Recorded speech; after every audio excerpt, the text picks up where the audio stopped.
Salve, salve! Amigas e amigos do Grande Prêmio, tudo bem com vocês? Sou Fernando Silva e aqui ao meu lado está Pedro Henrique Marum, nesse GP às 10, e vamos falar sobre um tema muito importante que vem ganhando o noticiário nesse comecinho de 2021, que é praticamente um déjà vu de 2020, com toda essa indefinição acerca do calendário, não apenas da Fórmula 1, mas principalmente da Fórmula 1, mas de várias categorias, como a Fórmula E, como a Indy, como a MotoGP, que cancelou testes de pré-temporada em Sepang. Então, muitas mudanças que vêm, que nós estamos noticiando nesse comecinho de ano, ainda em razão da pandemia, principalmente pelo recrudescimento da pandemia nessa dita segunda onda. Existe uma indefinição muito grande sobre as etapas da Fórmula 1, já houve alguma mudança no sentido de transferir o GP da Austrália de 21 de março para 21 de novembro, o GP do Bahrein abrindo a temporada no dia 28 de março, a pré-temporada da Fórmula 1 entre os dias 12 e 14 de março, 12 de março, meu aniversário.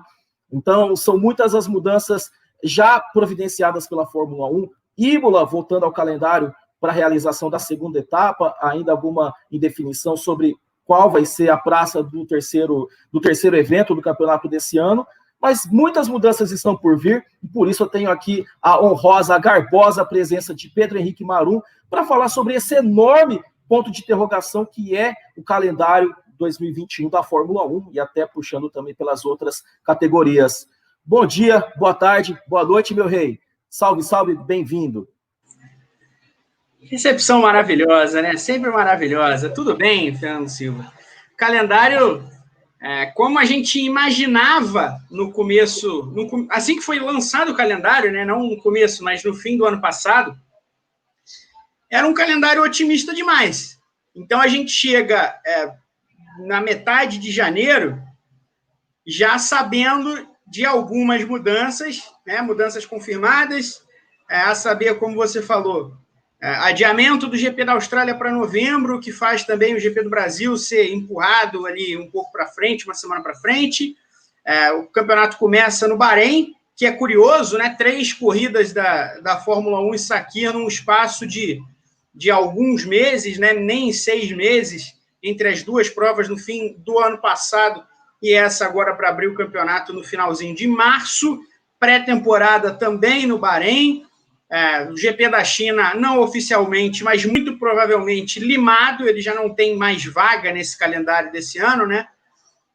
Ele não aparece ali, então muito provavelmente não vai acontecer. Tem o espaço vazio ali do Vietnã, que conta com Portimão e Portugal como favoritos para serem os substitutos. É assim, dessa forma, o calendário da Fórmula 1 começa com uma corrida no mês de março, uma corrida no mês de abril e espera engrenar de vez em maio. Mas temos interrogações.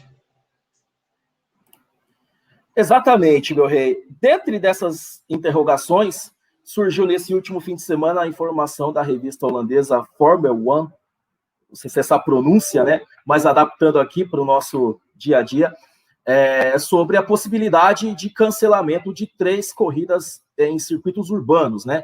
O GP de Mônaco, o GP do Azerbaijão, nas ruas de Baku, e o GP do Canadá, que é realizado na ilha de Notre Dame, o circuito Gilles Villeneuve, que é num parque em Montreal.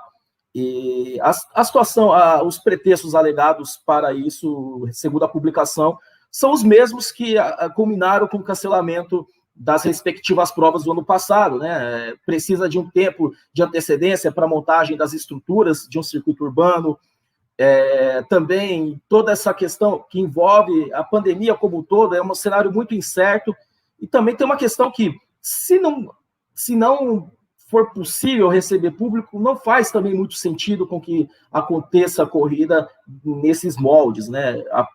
A própria organização do GP da Holanda diz isso, que só faz sentido com que o GP da Holanda, que seria novidade no ano passado, está previsto para o calendário desse ano, porém em setembro, só faz sentido com a presença do público, claro, todo mundo apostando dessa maré laranja em torno do Max Verstappen. Diante de tudo isso, Pedro, eu queria saber a sua opinião sobre quais as possibilidades dessas corridas que eu citei, GPs de Mônaco, Azerbaijão e Canadá, caírem do calendário como a gente viu no ano passado. Eu acho uma coisa que é importante destacar, porque quem vai olhar ali a data das três, eu tenho separado aqui, oficialmente, são 3 corridas sequenciais, né? Então, você tem o GP de Mônaco em 23 de maio, o GP do Azerbaijão em 6 de junho e o GP do Canadá em 13 de junho, o que já é, naturalmente, um desafio logístico gigantesco, né? De sair do leste europeu para a América do Norte em uma semana. Mas, enfim, é algo que a Fórmula 1 se comprometeu a fazer, um dos passos mais otimistas de um calendário muito otimista. Então, você já coloca essas etapas no fim do primeiro semestre. A gente está em janeiro, o mundo está começando uma campanha de vacinação, né? A maioria da Europa já vacina e tal. Então, faz sentido que você olhe para a situação e considere se não é o caso de diminuir a preocupação, porque em maio a gente já vai ter bastante gente vacinada. A questão é, como você falou, o processo de montagem, o processo de logística local começa muito antes, porque você precisa montar arquibancada, você precisa atrapalhar a vida urbana normal desses lugares, especialmente falando de Mônaco e Azerbaijão, porque o circuito Gilles-Villeneuve é num parque. Então, existe aí uma questão relevante, e apesar de ser um parque, apesar de ser um lugar fechado e tal, muita da estrutura do GP do Canadá também é móvel, né? Ela vai e volta, então também precisa ali de uma antecedência. Isso é coisa que começa a ser preparada no fim de março, no começo de abril. Então, precisa de espaço. E uma outra questão, a gente fala da Europa sofrendo bastante numa segunda onda de contágio, e quando você vai olhar as restrições de viagem no Canadá, e eu fui olhar quando vi essa notícia da Fórmula 1 no sábado, é uma questão relevante demais, porque o Canadá tem um conjunto de restrições de viagem muito amplo, um dos mais amplos do mundo nesse momento. Então, você basicamente só pode entrar no Canadá se você for canadense, se você tiver dupla nacionalidade canadense, né? Se você tiver um parente no Canadá, que você justifique ali que vai visitar, e tudo isso, claro, bem testado. E é basicamente isso, ou pessoas dos Estados Unidos, se não me engano, que podem justificar a necessidade de entrar no país por algum motivo essencial mesmo. Fora isso, não se entra no Canadá nesse momento. Então, imaginar um processo de montagem, um GP de Fórmula 1 daqui 5 meses, é complicado. A Fórmula 1 certamente estuda não disputar essas corridas, o que seria um baque, porque o Azerbaijão é a sede que paga o maior FII para a Fórmula 1. Né? Muito provavelmente a Arábia Saudita agora se juntou ao Azerbaijão nesse grupo, acima das outras. Mas até o ano passado, o Azerbaijão era quem pagava a maior taxa de participação na Fórmula 1. Então, ficar fora 2 anos é um baque para uma Fórmula 1 que está atrás de soluções financeiras. Eu acredito, especialmente no Azerbaijão, que a Fórmula 1 vai tentar, até o último momento, realizar a corrida. Creio que ela pretende realizar as 3 ainda, mas vai ser difícil, sobretudo em Mônaco, que já cancelou o Rally histórico, que vai disputar o Rally de Monte Carlo, que é parte do calendário do Mundial de Rally, do WRC, no próximo fim de semana, mas sem público, que é um desafio, imaginar um rally sem público, né? Como é que você vai conseguir restringir o pessoal? Mas, enfim. E é a mesma organizadora, o Automóvel Clube de Mônaco é quem organiza esses três eventos. Então, é um desafio. Eu acho que a Fórmula 1 precisa do dinheiro, sobretudo do Azerbaijão. Claro, gostaria de ter a tradição do Canadá, a tradição de Mônaco, mas precisa do dinheiro do Azerbaijão e vai tentar fazer essa corrida. Mas não tenha dúvida, nesse momento está na mesa a opção e a necessidade de pensar em soluções para essas 3 corridas, porque a chance de que elas não aconteçam é relevante, é real.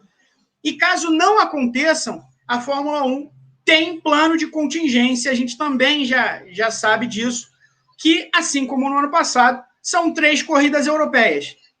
Turquia, que seria substituta do GP do GP de Mônaco, depois, creio que Nürburgring seria substituta de Baku, e Mugello? Me escapou. Mugello do Canadá.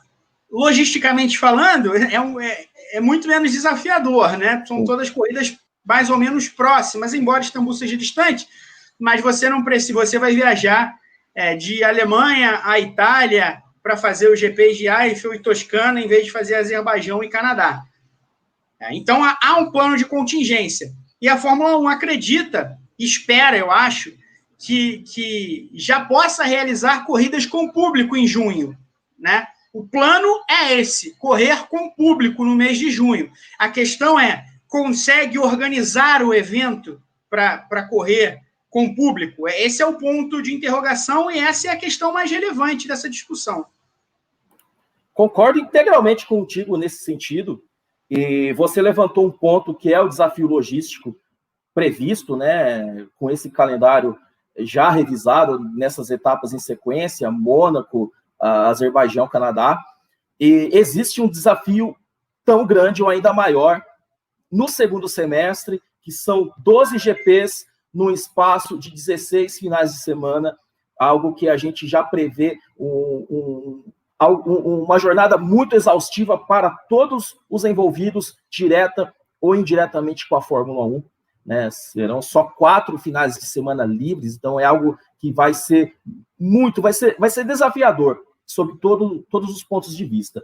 Ou seja, o segundo semestre, em teoria, né, porque existe essa definição, a gente não pode cravar nada, porque tudo é muito incerto, mas em teoria o segundo semestre vai ser totalmente apertado.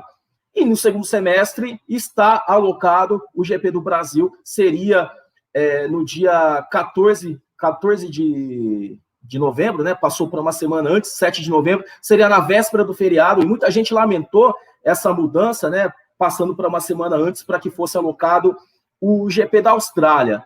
E puxando aqui para a nossa realidade, ano passado nós não tivemos o GP do Brasil em razão da pandemia, né? Foi impossível ter corrida de Fórmula 1 nas Américas como um todo. Agora, com a nomenclatura GP de São Paulo, está alocado para novembro, comecinho de novembro. A questão é, em qual situação vai poder ser realizado o GP do Brasil? É claro que a gente espera e a gente torce para que a vacinação consiga alcançar o maior número possível de pessoas, mas eu quero saber, na sua opinião, meu rei, qual é o cenário que você prevê, que você consegue imaginar para que a Fórmula 1 consiga realizar esse GP de São Paulo em novembro, ou você vê essa prova em risco, como, por exemplo, as provas nos Estados Unidos e também no México, que vão ser realizadas ali mais ou menos na mesma época também? Eu parto do princípio que todas as etapas estão em risco, né? Sobretudo as que já não aconteceram no ano passado, né? E aí a gente está falando não só dessas provas das Américas, mas Paul Ricard, por exemplo, Zandvoort, enfim, outras corridas que não estiveram no calendário de 2020. Então, como eu falei muitas vezes no ano passado, nos nossos programas, é imprevisível.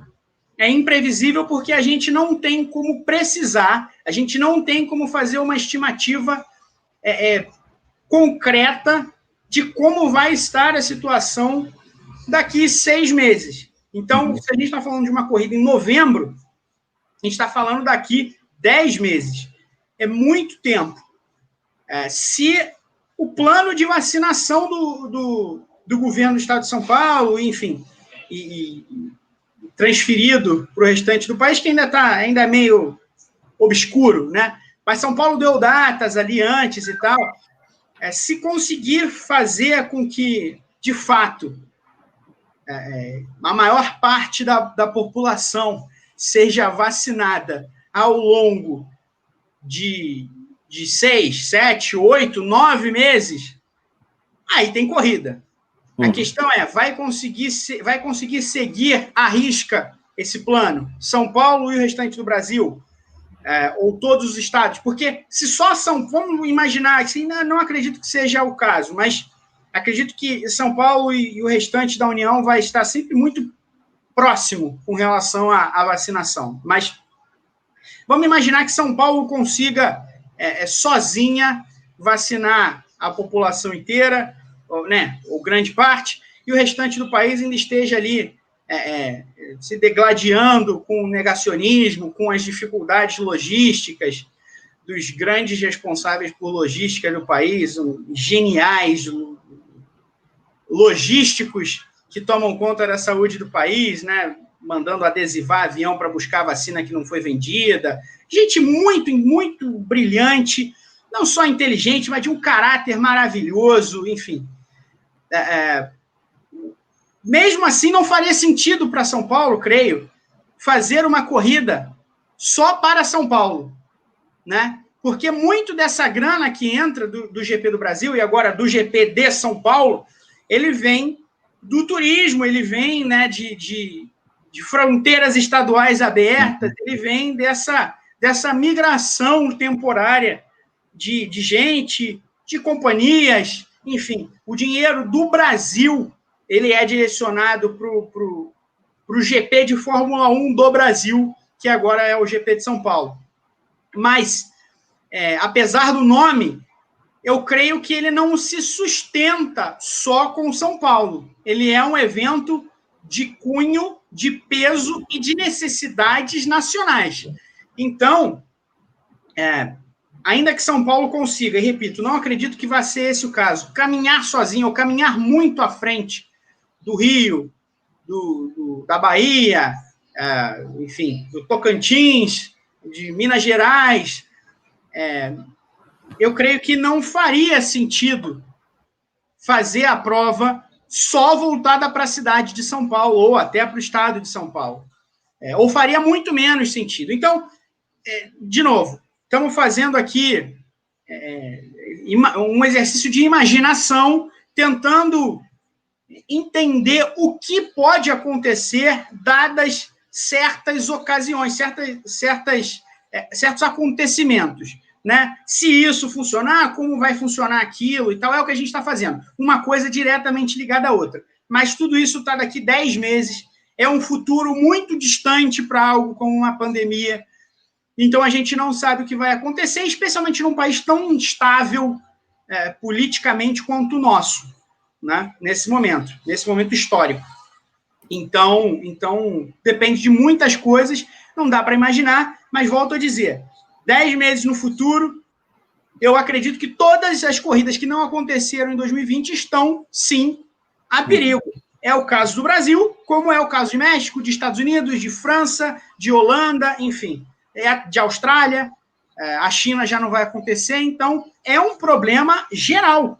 Eu acho, o Brasil pode ser até maior do que os GPs das Américas, né, tem um problema maior do que os da Europa, por exemplo, que ficaram fora do calendário no passado, mas é um problema geral. É isso aí, meu rei, concordo com você, assino embaixo, é muito difícil de prever o que vai acontecer, porque todo esse processo de vacinação está em curso. E ainda bem, né? Viva a ciência! Nós finalmente estamos vendo o Brasil começar esse processo de vacinação.